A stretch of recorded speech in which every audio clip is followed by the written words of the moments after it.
તો હવે શરૂઆત કરીએ મૂકબધિર સમાચારોની। આકરા ઉનાળામાં ગુજરાત પાણી વગર નહીં રહે તરસ્યું।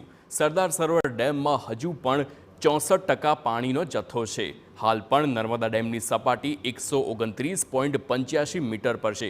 ઉપરવાસમાંથી પાવર હાઉસ ચાલતા 13,779 ક્યુસેક પાણીની આવક થઈ છે, તો પીવા અને સિંચાઈ માટે 18,229 ક્યુસેક પાણી છોડવામાં આવી રહ્યું છે। તો નર્મદા ડેમમાં 3,187.94 MCM લાઇવ સ્ટોરેજ પાણીનો જથ્થો છે। આકરા ઉનાળામાં પણ ગુજરાતવાસીઓને પીવા અને સિંચાઈનું પાણી મળી રહેશે। ગિરનારના દત્તાત્રેય શિખરને લઈને જૈન ધર્મ સંરક્ષણ મહાસંઘની હાઈકોર્ટમાં અરજી છે।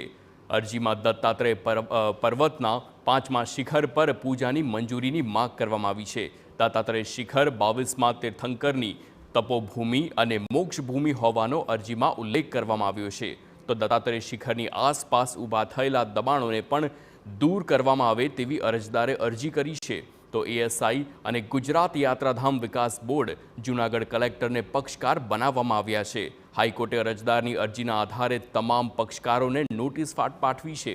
તો દત્તાત્રેય શિખર વિવાદ મુદ્દે હાઈકોર્ટમાં 2 એપ્રિલે હાથ ધરાશે સુનાવણી।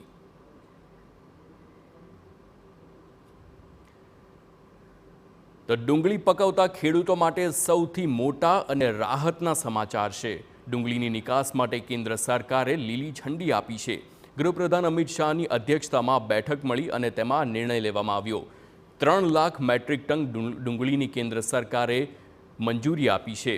બાંગ્લાદેશમાં 50,000 મેટ્રિક ટન ડુંગળીની નિકાસ કરવામાં આવશે।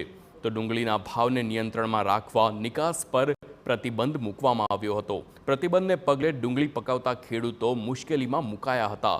ડુંગળીનો યોગ્ય ભાવ ન મળતા ખેડૂતોમાં રોષ પણ ફેલાવ્યો હતો। તો વડોદરામાં નવાપુરમાં રસોઈ દરમિયાન કુકર ફાટ્યું। કેટરિંગનો વ્યવસાય કરતી મહિલાના ઘરે કુકર ફાટ્યું। ધડાકા સાથે કુકર ફાટતા 2 મહિલાઓ દાઝી તેવા સમાચાર છે। ઈજાગ્રસ્ત મહિલાઓને હોસ્પિટલ ખસેડવામાં આવી। ધડાકા સાથે કુકર ફાટતા આસપાસના રહીશોમાં દોડધામ મચી હતી।